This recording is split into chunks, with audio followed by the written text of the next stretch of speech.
pals, I'm here today to talk about 7 of the 13 books I read in the month of May. I'm going to talk about these in order of my least to most favourite. So this section has 1 2.5 star read, a few 3.5 star reads, and then a few 4-star reads. And then the next section is all going to be 4.5 and 5-star reads. So I had a really good reading month, and a lot of the books in this video I would recommend. But obviously I would massively recommend the books in the next video. So I'm really looking forward to talking about these books, even the ones that didn't necessarily work for me, because I think they could have been books that quite a few of you would have read, and I'd be interested to hear your thoughts down below. So I'm going to start with a book that I gave 2.5 stars to, and I'm quite sad about this one because this one was on my most anticipated releases list, and also it has a completely glorious cover, but it just didn't work for me, and that is Sistersong by Holland. So this is actually getting pretty good reviews on Goodreads, and I think for a lot of readers this will be a really successful book. It just didn't work for me, so hopefully in describing it you'll know if it would be a book that you would enjoy or not. So this is a historical fantasy book. A lot of it is sort of straight historical fiction, inspired by a folk ballad, but there's elements of magic in this book that are linked to the pagan belief system, which was very popular at the time. So this is set in 535 AD in a kingdom which is located where Devon and Cornwall now are in England, and we follow the 3 children of a king. They are all viewed by their parents and by their community as daughters. However, one of the siblings does not identify as such, and their story throughout the novel is sort of about that struggle with being viewed as a woman when they don't see themselves as a woman, and how that changes throughout the book. I don't really want to spoil anything. They get different point of view chapters. I thought that was successful. I thought they read like different characters. You could tell immediately whose perspective you were reading from. And we're following their narrative as they know that a Saxon invasion is looming, and they start to become more and more fearful because there is a priest who is trying to convert both their parents and the people of their kingdom to Christianity. And the more and more their father sort of succumbs to this, the more his sort of magical powers that were linked to their pagan belief in the land diminish. And the siblings fear that the more their father's connection with the land diminishes, the weaker they will be as a kingdom, and I guess the more easily destroyed they will be by the Saxon invasion. So right at the start of the novel, one of the sisters becomes involved with a love interest. I didn't like that at all. From the start, she was my favourite of the siblings to read from. She was incredibly capable, very responsible, and very clearly intelligent. And all of that is sort of thrown to the wind when she meets this man. And I felt that was just a shame, particularly seeing as, you know, that is something that happens quite often when a fantasy novel is written by a man. This isn't. So I just thought that was a little bit of a shame. And I also felt that just in general that whilst I did enjoy elements of this book, I particularly enjoyed Keen's narrative. So Keen is the sibling that identifies as a man, and Keen, you get to see a lot of the sort of the military situation from Keen's perspective, and I enjoyed those elements. So those elements I enjoyed. My issues are, this feels like a very light version of the time. So I recently read The Lost Queen by Signe Pike, which oddly is set at exactly the same time, but in an era we now know as Scotland. And both books have a link to Arthurian legend. Merlin is a character in Sistersong, and actually I like the way Merlin was represented. And Merlin and Arthur and lots of other characters are represented in The Lost Queen. I had issues with The Lost Queen. I'll link the video where I spoke about it up above. But it was much stronger in terms of its grounding in the time. What I mean by that is the dialogue felt very much how they would have spoken at the time, like as much as we know.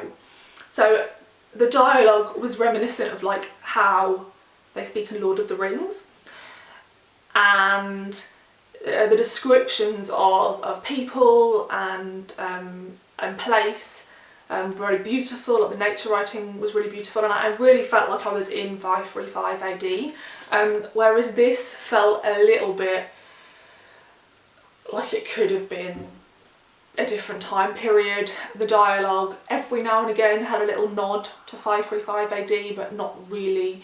It felt like this was written more to be a more easily accessible book for people who tend to read I guess more faster paced fantasy, and also I feel like this would probably be a good crossover book for people who read YA fantasy and want to step more into adult fantasy or historical fantasy. So that didn't work for me. So, you know, I had the issue of one of the sisters being poorly represented, it not really reading like 535 AD, and my final issue, which knocked this from being a 3-star read, is that towards the end of the book, and I don't want to spoil anything, there's a chapter where I was like, this is very clearly spot on the actual ballad, which I haven't read, but it's very clear. And what I mean by that is something bizarre happens, and I don't think Lucy Holland does a good job at explaining why the characters would decide to act that way. It makes no sense, and I kept waiting for her to sort of bring it back, but it just didn't ever happen. And so I almost wish that either she'd done a better job of explaining the ballad, like of making it believable for these characters, or she just had ignored the ballad entirely and done what she wanted, because that plot element just didn't work, and I felt like the book took a real nosedive after that. So yeah, it sort of ruined it for me. I'd be interested to know what other people who've read this book think of that, but yeah, like for me, I see why lots of readers will enjoy this, but I 100% prefer books like The Lost Queen by Signe Pike, so I'd recommend that one like way over this one. The next book I'm going to talk about was actually the book club pick for my Patreon book club for May. I do a spoiler reading vlog each month for the book we pick, and the pick for this month is The Scapegoat by Daphne du Maurier. It's been a while since I've read a Daphne du Maurier book, so I'm really looking forward to it. So if you are interested in supporting me on Patreon and being part of the book club, it's always linked down below, but obviously don't feel like you have to, because of course you don't.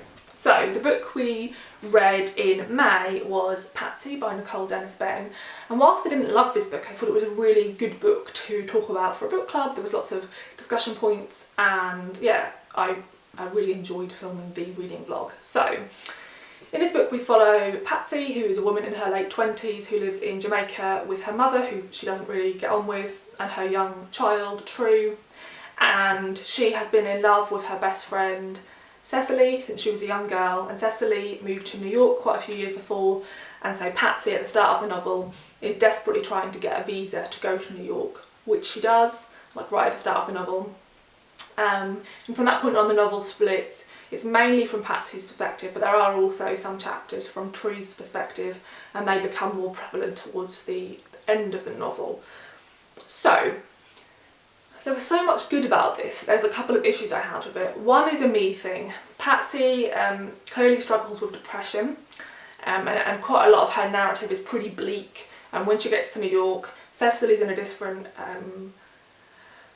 situation than Patsy expected, and New York just isn't what she expected.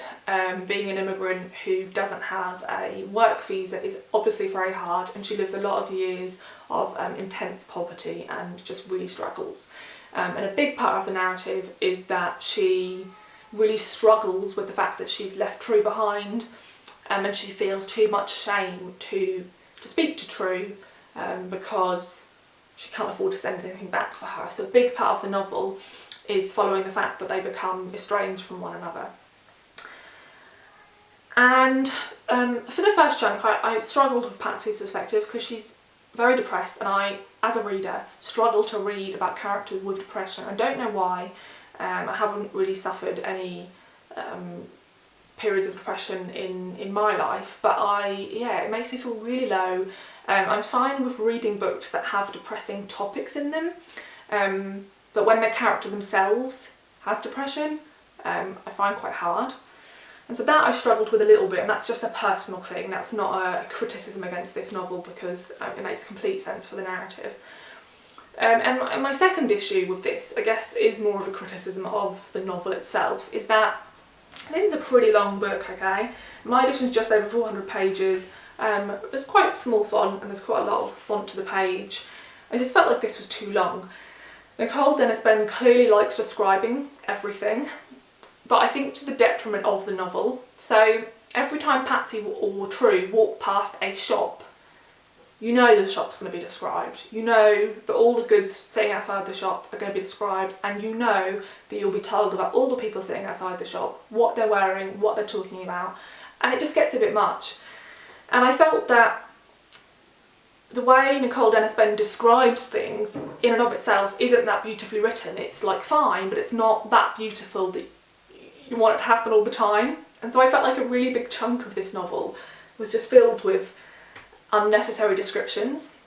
So yeah, I just feel like this should have been edited down a bit and it would have been a stronger novel. However, the final 100 pages I really enjoyed. So let me know if you've read Nicole Dennis-Benn's first novel, which I believe is called Here Comes the Sun. And if you have, like, how depressing did you think it was, and do you think I would enjoy it? Let me know. And then next we have another book which I read in a reading vlog over on Patreon. So I did a reading vlog for my tier 3 patrons where I read 3 pink books that had really beautiful covers. I just choose a different theme each month, and that was what I chose to do in May. And so again, I'm not going to talk about these books in loads of detail because I've already done that in a reading vlog. So the first one is Sasha Masha by Agnes Borinsky. This is a YA contemporary book by a trans woman author, and yeah, I really enjoyed this. I thought it was really tender and warm and very gentle. So this isn't super plotty, which I think is fairly unusual for a lot of the sort of popular contemporary YA books. But I enjoyed this, and I definitely pick up anything else that this author brought out. So in this book we follow Alex. I think they're around 16 or 17. And at the start of the narrative, their best friend moves away, and they sort of make this new friendship group at school, and they start dating a girl. And so far in Alex's life they've presented as a boy, and so everybody around them, including their parents, views them as such.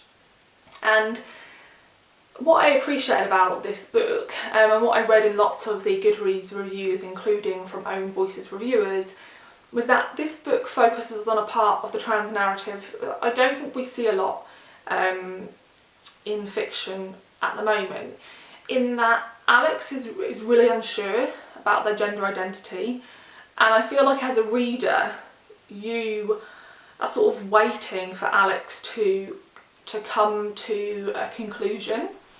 And part of the narrative is that Alex becomes friendly with a local queer community, and you feel as well that a lot of those new friends are sort of trying to reach out to Alex and sort of offer opportunities for Alex to sort of come out, and Alex is just really unsure. And so I felt that was handled really well, and like I said, I just don't think we get that very much. I think a lot of times the narrative we get is somebody who has already transitioned or is certain that they want to, and the narratives are more about people around them and how they accept or don't accept it.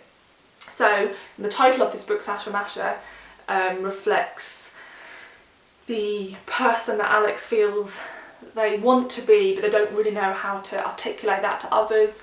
And so that's sort of what we watch happen throughout this book. So I enjoyed this. I thought it was, like I said, really gentle and tender and warm. I felt like it just could have been a bit longer. It's a very, very short book. I think I read it in like an hour. So yeah, there just wasn't like a lot to it, and I felt that this could have just had a bit more and would have been a stronger book for me, but definitely enjoyed it and would certainly pick up whatever she releases in future. Next we have My Best Friend's Exorcism by Grady Hendrix. So I've had this for a couple of years and I've heard loads of people talk about it, even more since Grady Hendrix had a more recent release come out called, I think, The Southern Book Club's Guide to Slaying Vampires, maybe. So yeah, I enjoyed this one. I thought I might enjoy it a bit more when I first started it. There's loads of cat fluff on this. So this opens, I think, in the 80s. I'm pretty sure this is 80s. And it opens with these two young girls who are like 11, called Gretchen and Abby, when they first meet. And it's around the time like the E.T. movie has come out. And one of them is having a birthday party and it's E.T. themed. And they build this friendship. And I really loved those segments at the start when they're very young, because I just really enjoy reading about childhood, in particular about childhood friendships. That's something I really appreciate in books. And it's just super nostalgic, so I really like that. And then quite quickly we move forward to them being, I don't know, 16, 17. Like whenever I read an American book and you're told they're like a junior or a senior or whatever, it means nothing to me. I have no idea how old they are. Just because they can drive, I assume they have to be around 16 or 17. I don't know. So I should probably learn this, shouldn't I? But I haven't yet, and I'm 31, so will I ever? So when the book opens, you're already aware that something weird happened, and that this is being told from a much later point in one of the girls' lives. And what unfolds is that one of the girls starts being really fucking weird after going missing for a night, and it's clear that this book is going to build towards the fact, based on the title, that there's going to be some sort of exorcism scene. So yeah, I really enjoyed elements of this book. I really enjoyed the 80s vibe. I really enjoyed the way the friendship was written. I loved all the descriptions of their clothes and the food, and like how much hairspray they wore and all that sort of stuff. There's lots of stuff in this book that's pretty gross, so this book didn't really scare me at all, but it's pretty gross, okay? So if you're not somebody who enjoys like pretty rank descriptions of like just everything, maybe avoid this. I was okay with it. I wasn't expecting it, but it wasn't like completely off-putting for me. I could read it. And I really cried at the end. The last couple of pages were beautifully written. So I gave this book 3 stars in the end, because I just felt like it's just over 300 pages in my edition, and I just felt like the writing style wasn't strong enough to carry the book for quite this long. And what I mean by that is there is a bit in the middle where I felt like it lulled a little bit and there wasn't a lot of plot, which is something I absolutely love in books that are really well written. And this isn't. Like, this is good. This is doing what it needs to do for this type of book, but this isn't a book that's super focused on how beautiful the writing style is. And so at points when the plot lulls, I'm not like being drawn through by the wonderful writing. So yeah, I just felt like maybe like 50 pages of this could have been cut and it would have been a stronger novel because of it. I think I would read other books from this author, but I'd probably borrow them from the library rather than buy them. But yeah, there's loads of people who are going to enjoy this book more than me. I guess particularly people who tend to read more genre fiction than I do, because yeah, I'm just somebody who reads a lot of really slow literary fiction. So it's nice to sort of dabble in other things, and I definitely enjoyed it, but I didn't love it. Then next we have one of the pink books that I spoke about in a reading vlog, and that is Feelings, Astorian Seasons by Manjit Thapp. Somebody recently recommended this to me in one of my most recent videos.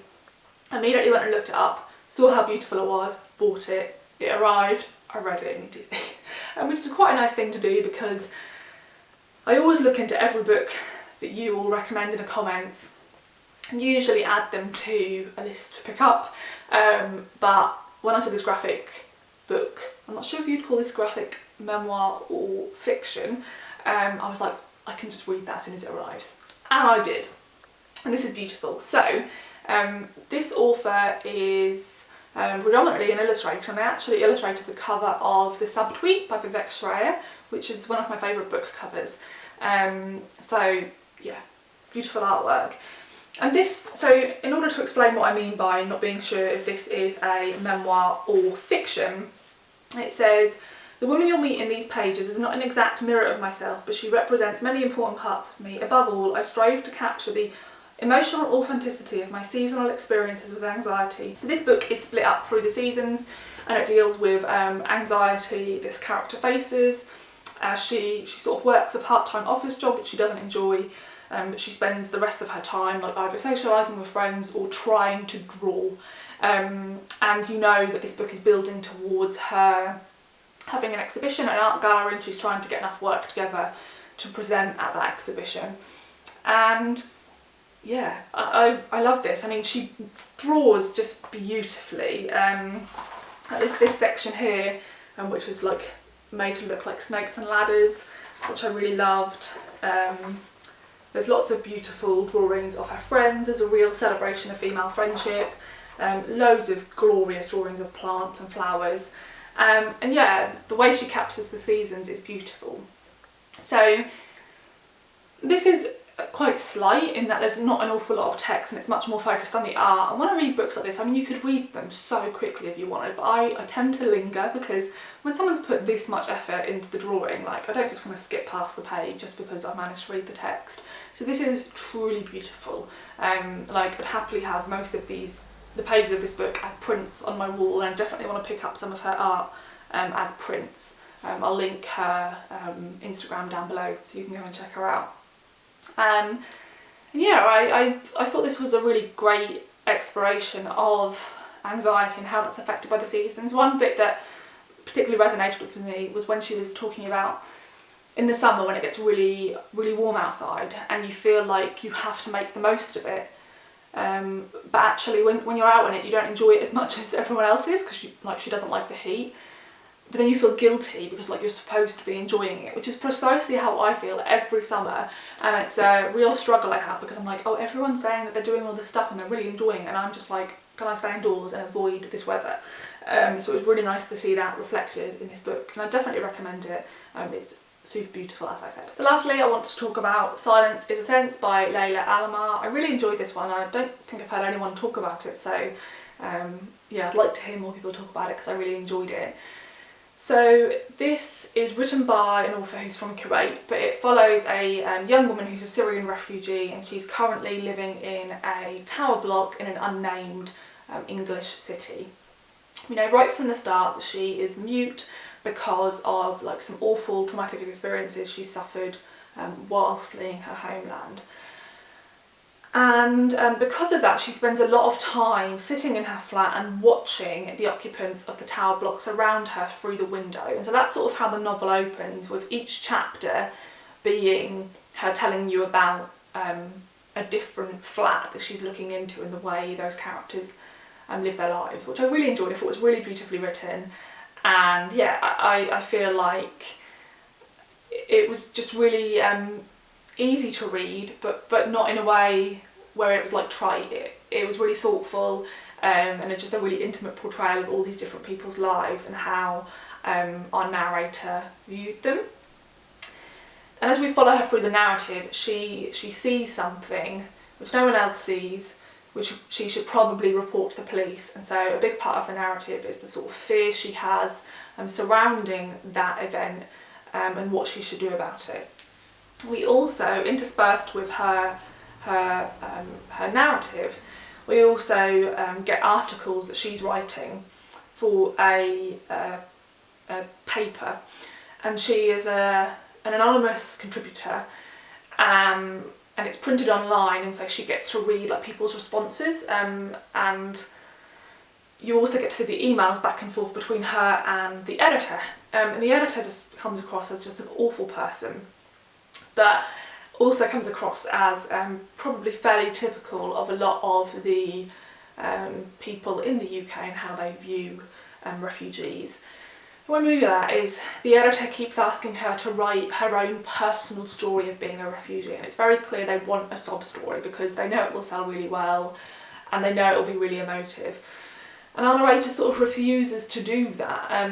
She refuses to insert herself into the narrative, and she instead wants to talk more complexly about what's happening and about why people are fleeing, and about how they're received in the UK and how they're treated, and that isn't what people want to read.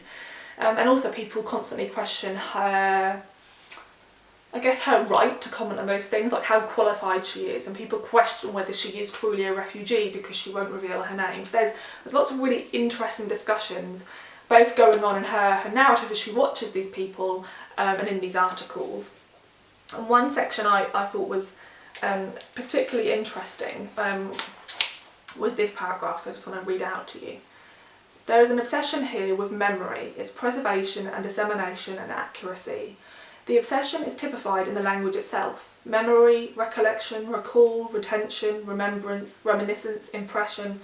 Who needs that many words for one concept? It's as though more and more synonyms were thought up in reaction to the poorest quality of memories, their ability to morph and be stained and leave you and haunt you. As though if we had more words for them, they would be more inclined towards permanency, or at the very least, clarity. In my language we have one word for it, and we make do, and memories are painful things we have no inclination to solidify. So yeah, I really enjoyed this book. I did think that a certain plot choice at the end was maybe a little bit cliche and also a little bit sort of expected. And I also had concerns about the fact that the author isn't a Syrian refugee. She's from Kuwait, like I said, and she's not a refugee. So, you know, I had concerns about this not being an own voices narrative. However, the author does acknowledge at the end of the book in the author's note that she spoke to a young man who was a refugee, I believe from Syria. And she thanks him a lot for the experiences he shared and how that really fed into this novel. So yeah, so I do understand that she did speak to people to sort of ensure that she was bringing, you know, a real story into this narrative. But obviously that affects the experience, and me not being an own voices reviewer, I can't be sure of if this is a sort of an honest reflection. But for my level of understanding, I enjoyed this book, and I thought it had a lot of interesting things to say about, like I say, about memory, about what we choose to forget and we choose to remember, and about, you know, just as much about how people from countries where refugees are coming in view refugees and what we expect from them, just as much as how those refugees might feel about that. So yeah, I definitely recommend this one. So those are all the books I wanted to talk about in this video. I feel so worn out from talking about all of those. So yeah, this video is probably really long, and that isn't even all the books I read in May, so there you go. So thank you so much for watching. Let me know down below if you read any of these books and what your thoughts were on them, or if you're thinking about picking them up. And yeah, I'll see you in the next video. Bye!